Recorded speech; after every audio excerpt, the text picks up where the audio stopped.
செந்தில் கடைக்கு போயிட்டு சரவணனை வீட்டுக்கு அனுப்பிச்சி வைப்பாரு. சரவணனும் செந்தில்கிட்ட, எதுக்குடா அப்பா தான் இங்கே தானே வருவாங்க, நான் அப்போ பேசிக்கிறேன், எதுக்குடா என்னை வர சொன்னார், என்ன விஷயம், எதுவும் பிரச்சனையா, மயில் வீட்டிலேருந்து யாரும் வந்திருக்காங்களா, எதை பற்றியும் கேட்டாங்களாம் துருவி துருவி கேட்டுக்கிட்டே இருப்பார். செந்தில் தான், அண்ணா நீ வீட்டுக்கு போனேன், நீ வீட்டுக்கு போனால் உனக்கே புரியும், துருவி துருவி என்கிட்ட கேட்டுக்கிட்டே இருக்காதீங்க அண்ணே அப்படின்னு சொல்லிட்டு சரவணனை அனுப்பிச்சி விட்டுருவார். சரவணனும் வீட்டுக்கு போவார். வீட்டுக்கு போயிட்டு கோமதி அந்த பிள்ளைகிட்ட, என்னடா சொன்ன, மயில் மாசமாக இருக்கான்னு உங்ககிட்ட வந்து சொல்லும்போது நீ என்ன சொன்ன அப்படின்னு திருப்பி திருப்பி கேட்பாங்க. சரவணனும், நான் ஒன்றும் சொல்லலையே, அவள் மறுபடியும் பொய் சொல்கிறா, நாடகம் ஆடுறா, அதனால அவளை பார்க்க பிடிக்கலன்னு சொன்னேன் அப்படின்னு சொல்லி சொல்லுவார். அதுக்கு மேலே என்னடா சொன்ன அப்படின்னு சொல்லிட்டு மீனா கிட்ட கேட்பாங்க. மீனா நீ சொல்லு மீனா, மயிலுக்கிட்ட இவன் என்ன சொன்னான்னு சொல்லிட்டு நீ சொல்லு அப்படின்னு சொன்னதும் மீனா நடந்தது எல்லாத்தையும் சொல்லுவாங்க. நீ அப்படி சொன்னியாடா அப்படின்னு சொல்லி கோமதி சரவணன்கிட்ட அரட்டி கேட்பாங்க. இல்லைம்மா அது கோவத்தில் அது வந்து அப்படின்னு சொல்லிட்டு சொல்லுவார். அதுக்குள்ளே கோமதி சட்டு சட்டுன்னு நல்லா அரைவாங்க. நமக்கே பார்க்குறதுக்கு சங்கடமாக இருக்கும், தலைக்கு மேலே வளர்ந்த பிள்ளையை இப்படி அடிக்கிறாங்களேன்னு. ஆனால் சரவணன் உரிமையோடு அந்த அடியை வாங்கிக்குவார். இந்த சீன் பார்க்குறதுக்கு ரொம்ப நல்லா இருந்ததுங்க.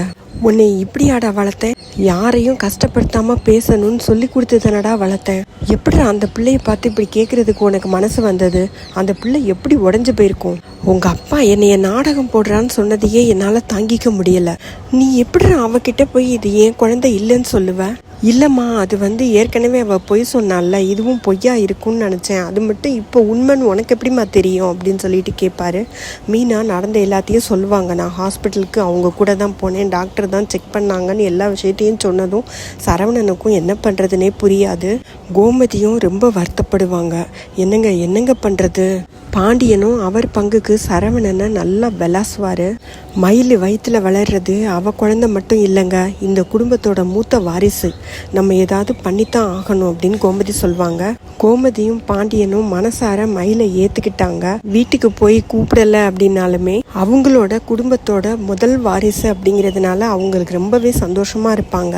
அப்படியே பாண்டியனும் கோமதியும் போய் மயிலை கூப்பிடுவாங்க. கண்டிப்பாக கூப்பிட தான் செய்வாங்க. ஆனால் மயில் வரமாட்டாங்க. கதிரும் முத்துவேலும் திருச்சிக்கு போய் முத்துவேலோட கேன்சர் ட்ரீட்மெண்ட்டை ஆரம்பிச்சிருவாங்க.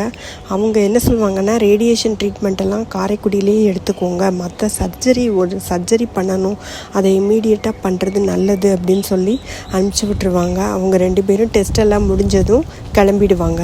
பெண்களுக்கு எதிரியும் பெண்கள் தான், தோழிகளும் பெண்கள் தான். சீரியலில் மட்டும் இல்லைங்க, நிஜ வாழ்க்கையிலையும் தான். மயில் குடும்பத்தோட எல்லாரையும் ஜெயிலுக்கு அனுப்பினதுனால தான் கோமதி வீட்டில் எல்லாருமே, முக்கியமாக கோமதியும் கோபமாக இருந்தாங்க. ஆனால் பாண்டியன் வீட்டோட முதல் வாரிசு மயில் வயிற்றில் வளருது அப்படின்னு தெரிஞ்ச உடனே முதல் ஆளாக மயிலுக்கு சப்போர்ட் பண்ணி பேசுகிறதும் கோமதி தான்.